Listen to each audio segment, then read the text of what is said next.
చూస్తున్నాం middle east లో మళ్ళీ భీకర యుద్ధం మొదలైంది. అమెరికా మళ్ళీ ఇరాన్ పై అటాక్ చేయడం మొదలుపెట్టింది. నిన్న ఇరాన్ అమెరికాకు సంబంధించిన ఒక ఫైటర్ హెలికాప్టర్ ని కుప్పకూల్చింది స్ట్రైట్ ఆఫ్ హార్ముజ్ దగ్గర. దానికి ప్రతీకార చర్యలో భాగంగా ఇరాన్ పైన మళ్ళీ అమెరికా భయంకరమైనటువంటి దాడి చేస్తోంది. ఆ దాడికి సంబంధించిన విజువల్స్ మనం చూస్తున్నాం. నేను రాత్రి 12 గంటల సమయం నుంచి భీకరమైనటువంటి మిస్సైళ్ల వర్షాన్ని ఇరాన్ పై అమెరికా కురిపించింది. 12 యుద్ధ విమానాలతో ఇరాన్ స్థావరాలపైన విరుచుకుపడింది అమెరికా. ఇక హార్ముజ్ జలసంధి దగ్గరలో ఇరాన్ పై నాన్ స్టాప్ గా బ్లాస్ట్ చేస్తూనే ఉంది అమెరికా.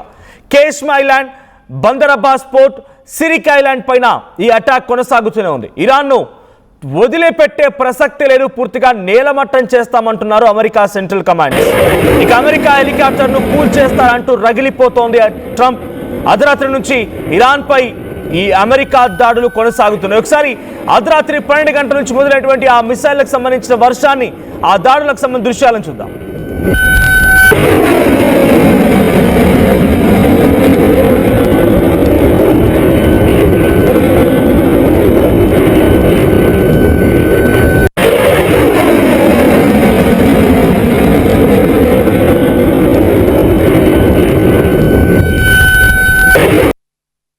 అమెరికాకి సంబంధించినటువంటి అపాచీ అనేటువంటి ఒక ఎయిర్ ఫైటర్ హెలికాప్టర్ ని స్ట్రైట్ ఆఫ్ హార్ముజ్ దగ్గర ఇరాన్ కుప్పకూల్చింది. అయితే ఆ హెలికాప్టర్ వెళ్ళి అక్కడ ఒక విధ్వంసం సృష్టించడానికే వెళ్ళినట్టుగా వాళ్ళు పక్కా సమాచారం తెలుసుకున్నటువంటి ఇరానియన్ IRGC కమాండ్స్ ఒక్కసారిగా ఆ విమానాన్ని కుప్పకూల్చేశారు.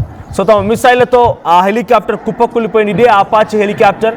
సో అపాచీ హెలికాప్టర్ని కుప్పకూల్చిన తర్వాత అది ఫైటర్ హెలికాప్టర్ అది. సో అద్భుతంగా మిసైల్ను కూడా దీనిలో నుంచి ప్రయోగించగలుగుతారు. ఇద్దరు పైలట్స్ కూడా ఉన్నారు దాంట్లో. సో దీన్ని కుప్పకూల్చిన సమయంలో ఇద్దరు పైలట్స్ని సేఫ్గా అమెరికా రెస్క్యూ చేసి కాపాడుకున్నప్పటికీ ఆ హెలికాప్టర్ మాత్రం కుప్పకూలిపోయింది. అయితే దీనికి ప్రతీకార చర్యలో భాగంగా ట్రంప్ ఆగ్రహానికి రగిలిపోయారు. మొన్న లెబనాన్పై ఇజ్రాయెల్ దాడి చేసినప్పుడు ఆ దాడికి ప్రతీకార దాడిలో భాగంగా ఇరాన్ ఇజ్రాయెల్పై దాడి చేయడం మొదలుపెట్టింది. ఇజ్రాయెల్ లెబనాన్పై ఎందుకు దాడి చేసింది అని అంటే సెల్ఫ్ డిఫెన్స్ అని ఇజ్రాయెల్ చెప్తూ ఉంటే, లేదు మీరు కావాలని టార్గెట్ చేసి దాడి చేస్తున్నారన్నట్టుగా ఇరాన్ భావించినందుకే ఇజ్రాయెల్పై దాడి చేసింది. ఈ రెండు దేశాలు మళ్ళీ ఒకరిపై ఒకరు వార్ ఎక్స్చేంజ్ చేసుకుంటూ ఉన్న తరుణంలో డొనాల్డ్ ట్రంప్ ఒక ట్వీట్ చేశారు.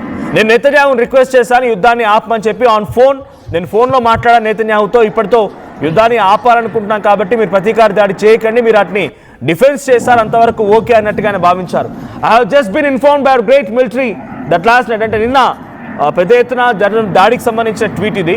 సో ముందుగా ఇరాన్ ఇజ్రాయెల్పై దాడిని తిప్పికొడుతూ ఇజ్రాయెల్ దాడి చేస్తూ ఉంటే వద్దు దాడి ఆపండి అని చెప్పిన ట్రంప్ ఇప్పుడు నేరుగా ఆయనే రంగప్రవేశం చేశారు, మళ్ళీ ఆయనే దాడి చేస్తున్నారు. సో విజువల్ చూడొచ్చు, అక్కడ దాడికి సంబంధించిన సంఘటన రాత్రి నుంచి భయంకరమైనటువంటి మిసైళ్ల వర్షం కురుస్తోంది.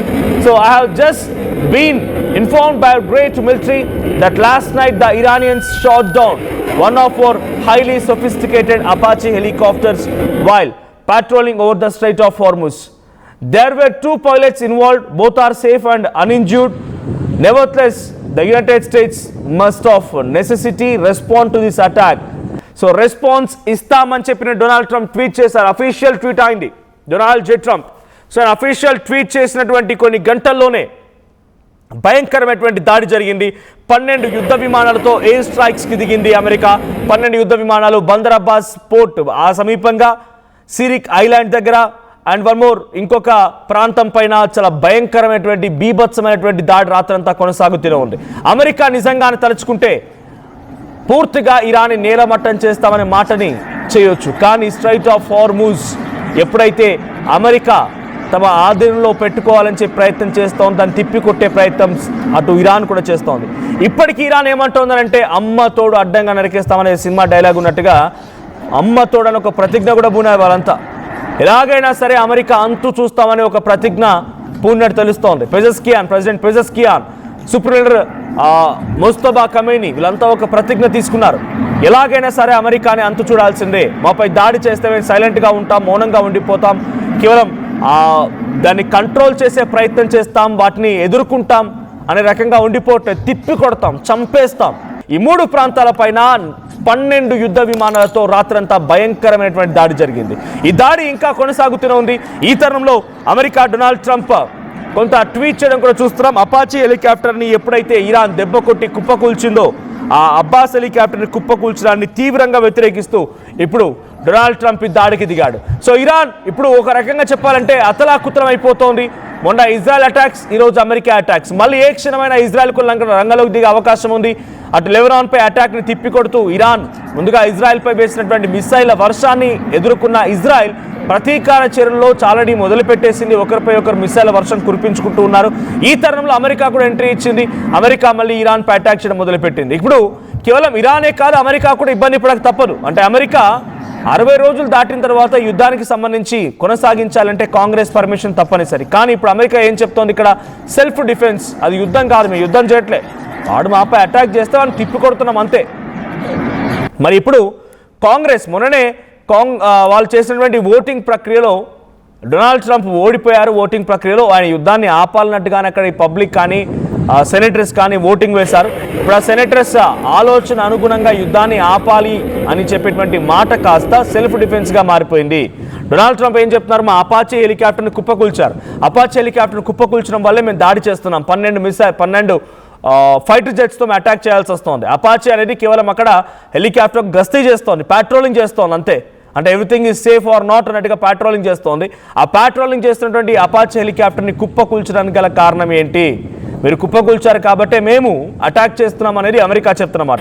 సో ఇప్పటివరకు అయితే Bandar Abbas port, Qeshm island and Sirik island మొత్తం కూడా ధ్వంసం అవుతున్నాయి, అతలాకుతలం అవుతున్నాయి. భయంకరమైనటువంటి మిసైళ్లతో అమెరికా దాడి చేస్తోంది. సో ఇప్పుడు దాన్ని తిప్పికొట్టే ప్రయత్నం ఇరాన్ చేస్తున్నప్పటికీ ఏమాత్రం కూడా సమర్థవంతంగా వాటిని తిప్పికొట్టలేకపోతోంది. అయితే నిన్న జరిగినటువంటి దాడికి సంబంధించి ప్రధాన టార్గెట్స్ ఏంటి అమెరికావి అంటే కనుక ఇరానియన్ రాడర్ ఇన్స్టాలేషన్స్. అంటే రాడర్, ఎక్కడి నుంచి మిసైల్ వస్తుంది, ఎటువైపు నుంచి డ్రోన్ వస్తుంది, ఏ వైపు నుంచి ఫైటర్ జెట్స్ వస్తున్నాయని చెప్పి గమనించి వాటిని పక్కాగా ప్రెసైజ్డ్గా టార్గెట్ చేసి పేల్చేటువంటి ప్రయత్నంలో భాగంగానే రాడర్ ఇన్స్టాలేషన్ చేసి పెట్టుకుంది స్ట్రెయిట్ ఆఫ్ హార్ముజ్ వెంట ఇరాన్. సో ఇప్పుడు ఆ రాడర్ ఇన్స్టాలేషన్స్ని టార్గెట్ చేసి కుప్పకూల్చింది అమెరికా. ఇక ఎయిర్ డిఫెన్స్ సిస్టమ్, వాళ్ళ ఎయిర్ డిఫెన్స్ సిస్టాన్ని కుప్పకూల్చింది. మిలిటరీ సర్వేలెన్స్ సైట్స్ని, బందర్ అబ్బాస్ దగ్గర మిలిటరీ క్యాంప్స్ని, సర్వేలెన్స్ సైట్స్ని కుప్పకూల్చింది. దీంతో పాటుగా coastal military facilities linked to the operations around the strait of Hormuz. Strait of Hormuz సమీపంగా ఉన్నటువంటి మిగిలినటువంటి కోస్టల్ మిలిటరీ ఫెసిలిటీస్ని కూడా కుప్పకూల్చింది. సో ఇప్పుడు ఏరియాస్ అరౌండ్ ద అంటే Hormozgan province in southern Iran, వాళ్ళ టార్గెట్లో నిన్న రాత్రి నుంచి కొడుతున్నటువంటి దాడిలో ధ్వంసమైనటువంటి ప్రాంతాలు ఏంటి అని అంటే Hormozgan province in southern Iran. Southern ఇరాన్లో హార్మోజ్గన్ ప్రావిన్స్ అనేది ఉంది. ఆ ప్రావిన్స్లో అటాక్ చేసింది అమెరికా. ఇక స్ట్రెయిట్ ఆఫ్ హార్ముజ్ వెంటున్నటువంటి ఆర్మీ మిలిటరీ బేస్ క్యాంప్స్ని కుప్పకూల్చింది. కోస్టల్ మిలిటరీ పొజిషన్స్ని, రాడార్ సిస్టమ్స్ని, ఎయిర్ డిఫెన్స్ సిస్టమ్స్ని ఢీకొట్టింది. ఇక explosions were reported near Iranian military facilities in this region. ఆ ప్రాంతంలో సమీపంగా ఉన్నటువంటి దాంట్లో ఈ ఎక్స్ప్లోజన్స్ చోటు చేసుకున్నాయి. సో ఈ విషయం పైన ఇంకా పెంటగాన్ అఫీషియల్గా ఏ వెపన్స్ యూజ్ చేసింది అనేది మాత్రం ఇంకా అఫీషియల్ అనౌన్స్మెంట్ లేదు. బట్ ఒకటే మాట చెప్తోంది, ప్రిసైజ్డ్ గైడెడ్ ఎయిర్ స్ట్రైక్స్ మేము చేసింది. సెంట్కామ్ కమాండ్స్, సెంట్రల్ కమాండ్స్ ఏం చెప్తున్నారు, వాళ్ళే ఇప్పుడు దీన్ని ఆపరేషన్ చేపడుతున్నారు. ఇరాన్ మొత్తాన్ని తుడిచిపెట్టే వరకు వదిలిపెట్టమని సెంట్రల్ కమాండ్స్ చెప్తున్నారు, అమెరికాకు సంబంధించిన సెంట్రల్ కమాండ్స్. అండ్ వాళ్ళ ఫోకస్ అంతా కూడా radar system, air defence system పైన ఉన్నట్టుగా వాళ్ళు అఫీషియల్ అనౌన్స్మెంట్ చేస్తున్నారు.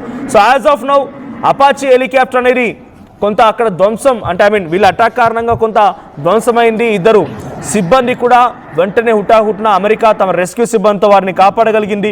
ఇరాన్ వైపు నుంచి భయంకరమైనటువంటి దాడి జరిగింది మా పైన అమెరికా చెప్తోంది. ఇప్పుడు దాన్ని తిప్పికొట్టేటువంటి క్రమంలో అమెరికా ఇరాన్పై మళ్ళీ భయానకమైనటువంటి దాడి. ఎంత అంటే రాత్రంతా ఆ మిసైల్ వర్షం కురుస్తూనే 12 ఫైటర్ జెట్లు రంగంలోకి దిగాయంటే ఎటువంటి సిచ్యువేషన్ ఉంది ఇరాన్లో, ఎటువంటి ఒక భయానకమైనటువంటి వాతావరణాన్ని అమెరికా క్రియేట్ చేయగలిగింది, సెంట్రల్ కమాండెంట్స్ క్రియేట్ చేయగలిగారు అర్థమవుతోంది. ఒకసారి మళ్ళీ ఆ విజువల్ చూద్దాం. Bandar Abbas, Qeshm port and Qeshm island, Bandar Abbas సంబంధించినటువంటి ఆ ఐలాండ్ దగ్గర అండ్ సిరిక్ ఐలాండ్ దగ్గర ఈ ప్రాంతాలు పెట్టుకుంటే అటాక్ జరిగిందో చూసే ముందు ఒకసారి డొనాల్డ్ ట్రంప్ ట్వీట్ చూస్తున్నాం మనం. I have just been informed by our great military that last night the Iranians shot down one of our highly sophisticated Apache helicopters. So దానికి తిప్పి కొట్టేటువంటి క్రమంలోనే చూడండి కింద, the United States must of necessity respond to this attack. దీనికి రెస్పాన్స్గా ఉండాల్సిందే, ఒక attack ఉండాల్సిందే అన్నట్టుగా ఆయన ట్వీట్ చేశారు. ఆయన మాట్లాడుకొచ్చారు కూడా. ఆయన ఏం మాట్లాడారో చూద్దాం. No, we have a good chance to do with Lebanon and it has to stop. We want to get it finished. there's a report that an Army helicopter went down in the strait. Can you give us an update on that? Are the soldiers okay? The pilots are fine. Yeah. And was Nobody that injured. brought it down? We are going to issue a report tomorrow, but the pilots are fine. Yeah. Sir, did you say 2 or 3 days or 2 or 3 weeks? that 2 or you'll be 3 signing- days. You'll be signing a peace agreement. No. We have a good chance of doing it. We should be able to do it in. Right ఆయన నిన్న మాట్లాడుతున్న దాంట్లో same twist అంటే ఆయన పైన text రూపంలో రాసింది మళ్ళీ రిపీట్ చేస్తున్నారు. డెఫినెట్గా ఒక అటాక్ ఉంటుంది అనే రకంగానే అక్కడ అయినటువంటి రిపోర్టర్స్ క్వశ్చన్స్కి ఆన్సర్ చేశారు ఆయన. సో ఆ రకంగానే అటాక్ చేస్తున్నారు. ఇరాన్పై భయంకరమైన అటాక్ కొనసాగుతోంది. ఇరాన్పై అటాక్ని ఇప్పుడు డైరెక్ట్గా ఇరాన్కు రిటిలేట్ చేసే అవకాశం ఉంది. మళ్ళీ కువైట్, ఖతార్ వీటిపైన డెఫినెట్గా మళ్ళీ అటాక్స్ ఉండబోతున్నాయి. అమెరికా ఎయిర్ బేసెస్ పైన అటాక్ చేయబోతున్నారు. ఏ క్షణమైనా మళ్ళీ మిడిల్ ఈస్ట్లో భయంకరమైనటువంటి ఆల్రెడీ మొదలైపోయింది. బట్ నేనేమంటున్నానంటే అక్కడ మళ్ళీ ఒక దేశంపై ఇంకో దేశం ఈ అటాక్స్ అన్ని మళ్ళీ పెరిగే అవకాశం ఉంది. కాస్త సద్దుమణిగినట్టుగా అనిపించిన April 8th ఆ టైం నుంచి కొంత సద్దుమణిగినట్టుగా చర్చలు జరుగుతున్నాయన్నట్టుగా అనిపించిన మళ్ళీ భయంకరమైనటువంటి యుద్ధం మొదలైంది. ఈ సిచ్యువేషన్లో మళ్ళీ ఆయిల్ ప్రైజెస్ పెరుగుతాయి, గ్యాస్ ప్రైజెస్ మరింతగా పెరిగిపోతే ఆల్రెడీ క్రూడ్ ఆయిల్ ధర ఈరోజు మళ్ళీ 2% పెరిగింది. బ్యారెల్ క్రూడ్ ఆయిల్ ధర 2% మళ్ళీ పెరిగింది. సో దీని ప్రభావం ఇంకా ఉండబోతోంది. ఆల్టర్నేట్ ఆప్షన్స్ ప్రతి దేశం ఎంచుకోవాల్సిందే. Not only strait of Hormuz అనేదే కాకుండా ఇతరత్ర ఆయిల్ సప్లయింగ్ సంబంధించినటువంటి దేశాలు కూడా ఉన్నాయి. వాటి నుంచి ఆల్టర్నేట్ ఆప్షన్గా చూసుకోవాల్సిందే ప్రతి దేశం. మోస్ట్లీ ఇండియా అండ్ చైనా లాంటి heavy populated, highest populated countries లాంటి దేశాల్లో డెఫినెట్గా దాని తాలూకా పర్యవసనాలు ఉంటాయి. ప్రతి దానిపైన నిత్యావసర ధరలకు పెరగడం కానీ ఇన్ఫ్లేషన్కి ఇది ఒక రీజన్ ఉంటుంది కాబట్టి ఆల్టర్నేట్ రూట్స్ ఎంచుకోవాల్సిందే. సో ప్రజెంట్ డొనాల్డ్ ట్రంప్ మరింత భయంకరంగా ఇరాన్పై అటాక్ చేస్తామంటున్నారు. ఇరాన్ కూడా ఒక ప్రతిజ్ఞ తీసుకుంది, ఎలాగైనా సరే అమెరికాకి తలొగ్గే పరిస్థితి లేదు, అమెరికాకి మేము వెనక్కి తగ్గం, అమెరికా ఏం చేసినా కూడా మేము వెనక్కి తగ్గుతామనే ఆలోచన ఉండనే ఉండదు. డెఫినెట్గా మేము తిప్పి కొడతామని ఇరాన్ పెజెస్కియాన్ కానీ ఇరాన్కి సంబంధించిన సుప్రీం ముస్తఫా ఖమేనీ కానీ ప్రతిజ్ఞ తీసుకున్నారు. మరి ఎంతవరకు ఇరాన్ అమెరికాపై అటాక్ చేయగలుగుతుంది, అమెరికాని ఎంత మేర ఇరాన్ ఇబ్బంది గురి చేయగలుగుతుంది? ఇప్పుడు మళ్ళీ ఖతార్, కువైట్, బనామా, బహ్రెయిన్, ఇటున్నటువంటి సౌదీ, యుఏఈ, ఓమన్ ఈ ప్రాంతాలటువంటి అమెరికన్ ఎయిర్ బేసెస్ పై ఇరాన్ ఎటువంటి అటాక్ చేస్తుందో చూడాలి. But everything is danger situation ఉందని చెప్పాలి. So whoever it may be, Dubai ఉన్నటువంటి చాలామంది తెలుగు వాళ్ళు దుబాయ్లో కూడా ఉన్నారు. మీరు ఉన్న దగ్గర సిచ్యువేషన్ ఏంటి? అక్కడ అంతా సేఫ్గానే ఉన్నారా? మీ అభిప్రాయం ఏంటి? ఒకసారి దుబాయ్లో ఉన్నట్టయితే మీరు ఈ లైవ్ చూస్తే కామెంట్ చేసే ప్రయత్నం చేయండి.